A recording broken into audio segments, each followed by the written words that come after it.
We used the Ethereum platform, which is and still is to this day a leading technology within this space.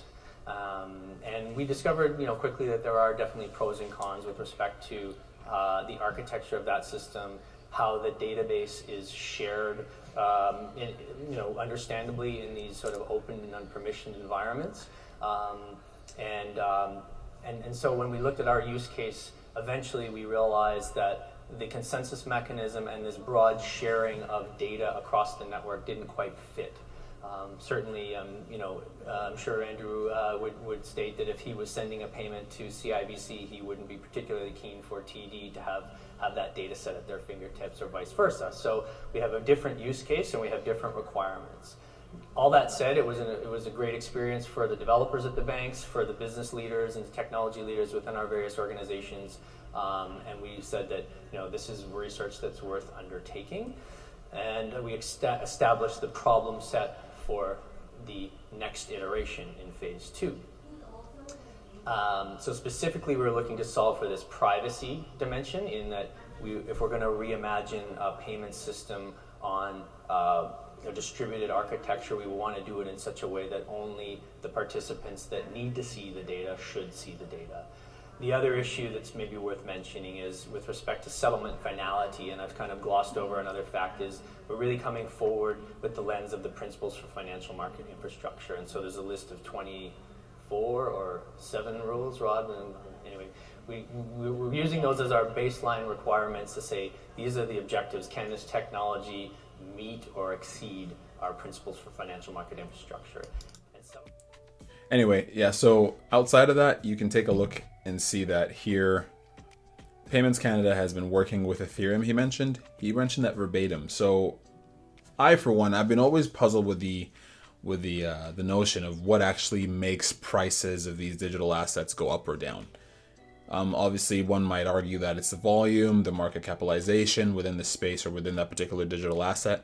But this in particular, it begs me to think, like, is this the reason why Ethereum has its current price, obviously you can utilize the economic principles of supply and demand, and that if the supply is low and the demand for it is high, then the price will go up depending on what the market determines. Is that potentially why Ethereum has a relatively competitive advantage over most other digital currencies within the system? I don't know, but from my perspective, I pay attention to Ethereum because, well, if Payments Canada in particular says that they use that as a use case for their experiment or the research that they were doing, how does that therefore apply to me as a speculative retail investor? I don't know. I don't know the answers to that, but I'm sure all in good time it will be revealed.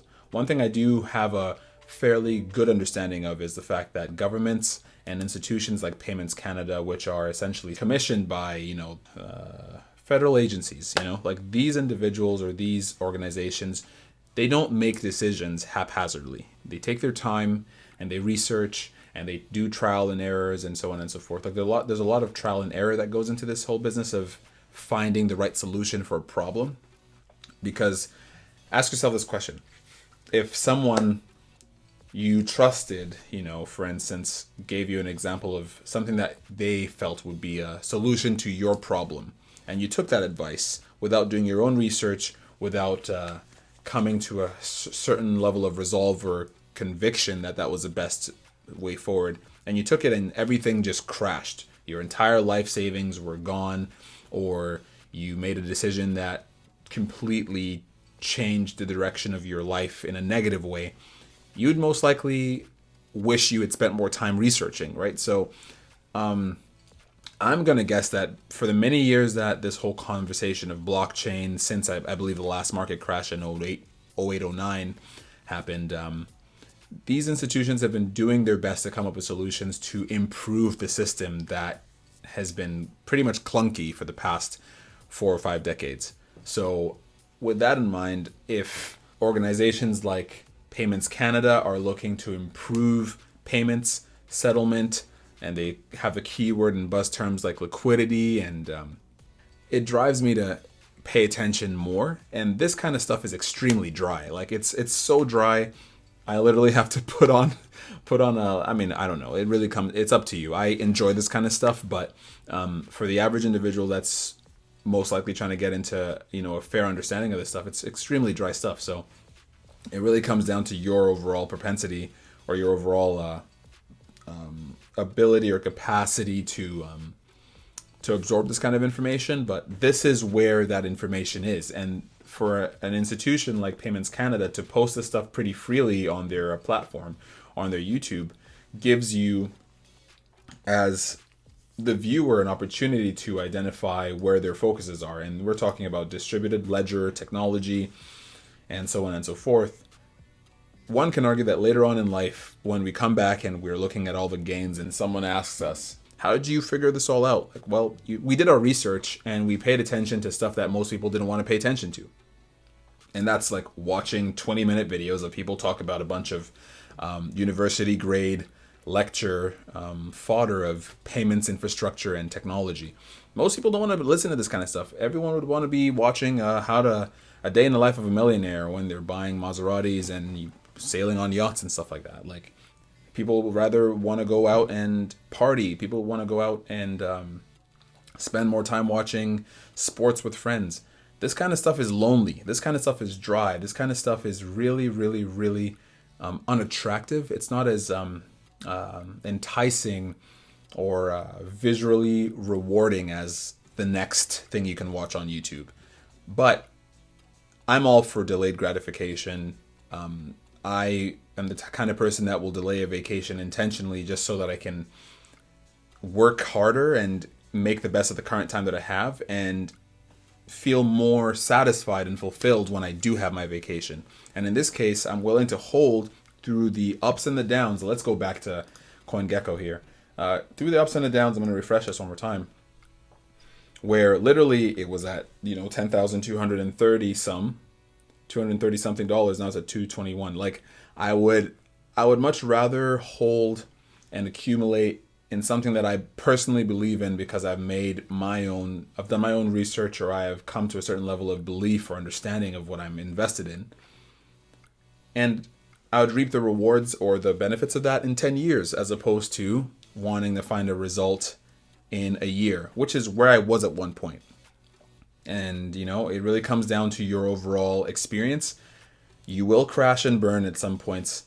You will have to learn it the hard way, but you have to come to a resolve where you understand what you're invested in, as opposed to just taking a step because a friend of yours has asked you to do so. So, without doing the research, that, mind you. So it really comes down to your overall trading policy, your overall investment policy, and your own discipline to understand that, this kind of stuff does not happen overnight. It's going to take time, and the individuals that are in charge of making the rules for this kind of stuff don't rush into these things either. So one's to ask the question, like, when then will we get regulation and rules and a better, broader understanding of this kind of technology? I mean, I think there's no better time than, around the corner. You kind of have to be prepared for anything to happen at any point in time. That's why it's important for you to not only, do your research on what technology or digital asset you want to invest in, but also figure out how you intend on managing your risk with respect to your security, with respect to how you will divest from your particular investment over time, so that you don't also get dinged by the tax man.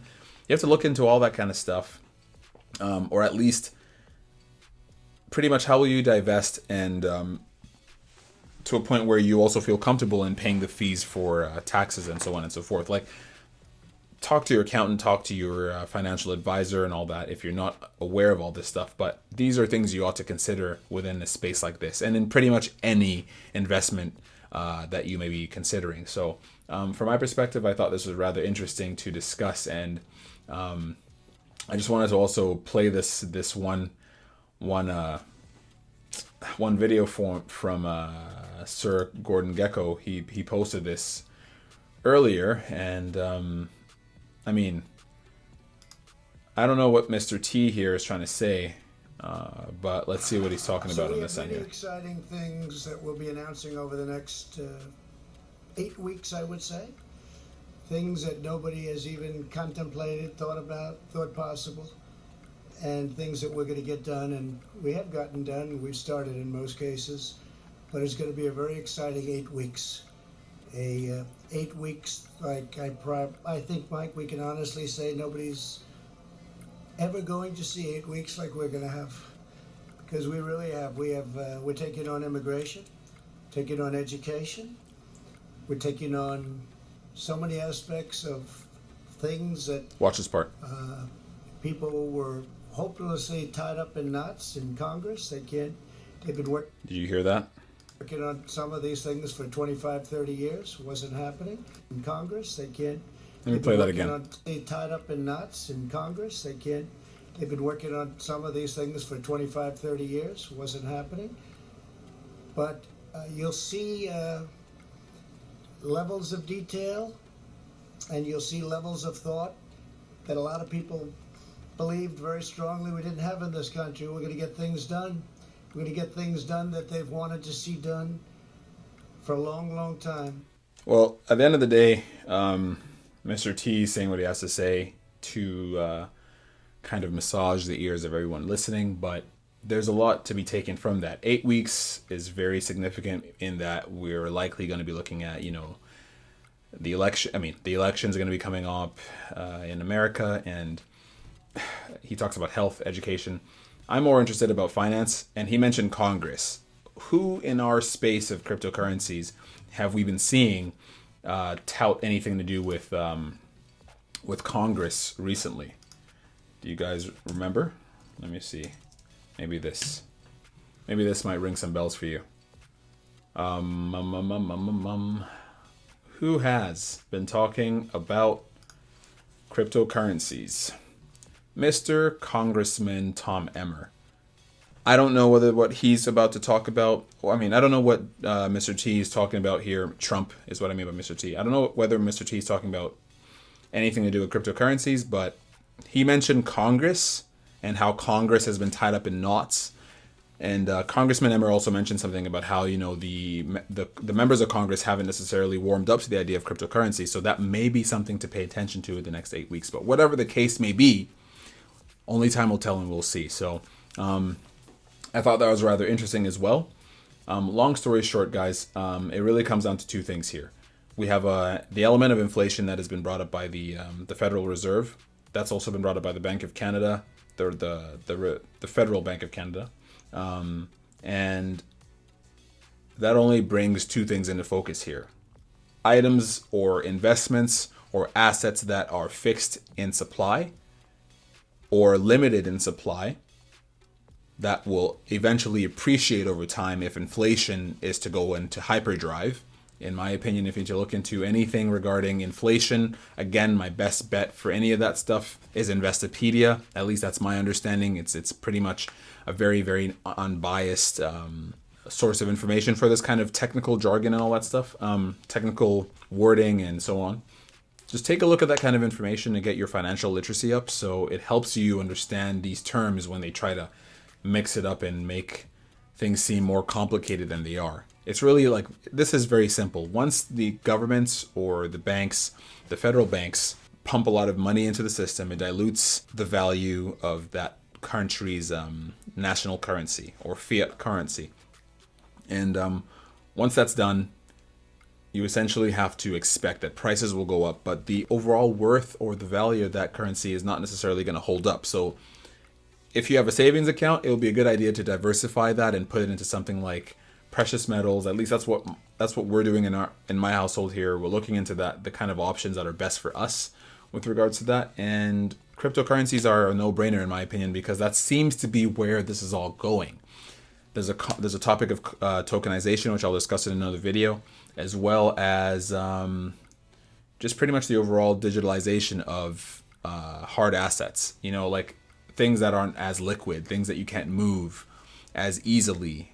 So these are all things to consider. And whatever the case may be, we have a crashing market. As of last week, the traditional markets were looking red all over, with the exception of at the beginning of the week when Apple and I think it was Tesla had their forks or their stock splits.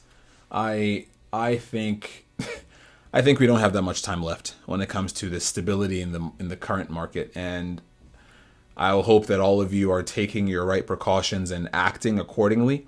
Don't go off of hype stuff. Do your research, come to a certain level of understanding that you feel comfortable in, and invest in something that doesn't spread you too thin. Like, you don't want to spread yourself too thin when it comes to this kind of stuff, because you have to keep in mind that there's a likelihood that it could all go to zero, and you have to have some sort of strategy to battle that. But yeah, thanks for watching, guys. And yeah, if you guys haven't already, don't forget to hit that like button. Don't forget to subscribe and comment, and also hit that notification bell to pretty much just be on top of any time that I post a video.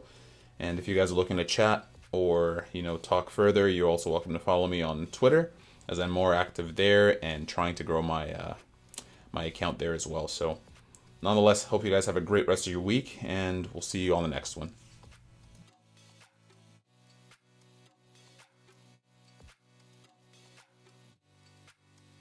Got a little bit of attention with respect to how these technologies achieve consensus and how transactions are validated. So in phase 2, in conjunction with our partners from R3, we decided to re-platform away from Ethereum and onto R3's Corda platform. We looked at a couple of other technology stacks, but this one was a natural fit, and we thought we'd give it a try. So in phase 2, a good chunk of the software development work was in fact re-platforming the application itself, which we will show you in a few minutes, in such a way that now only the entities involved in a transaction will be party to that data set. So that was a market improvement from where we started in phase 1. Corda is an interesting beast. It's really not a blockchain at all. So for those of you who studied this, it's really a mix of centralized and decentralized components.